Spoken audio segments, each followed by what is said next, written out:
En présence de l'ambassadeur de France en Côte d'Ivoire, Georges Serre, le général Clément Bollet, directeur de la coopération de sécurité et de défense, représentant le ministre des Affaires étrangères et européennes de la République française et le ministre ivoirien en charge de la défense Paul Kofi Kofi ont paraphé le document qui définit le cadre des réflexions à mener sur le cursus de formation des officiers ivoiriens. Ça veut dire la formation de base du jeune officier, ça veut dire la formation du jeune officier supérieur qui apprend la technique d'état-major et qui apprend à coordonner des unités entre elles. C'est un exercice compliqué qui méritait bien une école.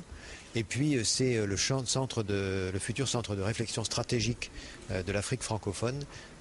qui est en fin de cursus et donc qui est proposé à ceux qui auront les plus hautes responsabilités au sein de l'outil de défense ivoirien. Au nom du président de la République Alassane Ouattara, le ministre en charge de la défense Paul Kofi Kofi a salué cet autre engagement de la France à contribuer à la reconstruction de l'outil de défense de la Côte d'Ivoire. Vous savez que la première chose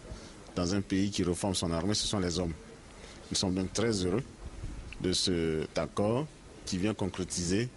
la volonté des Français et des Ivoiriens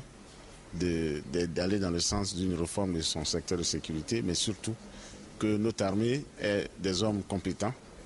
et des hommes qui soient capables de remplir leur mission avec satisfaction. Il est bon de noter que ce projet qui prend effet à compter de l'année 2013 a une envergure régionale voire continentale, étant donné qu'il sera mis à la disposition de l'ensemble des pays africains qui souhaiteraient améliorer la formation de leurs officiers.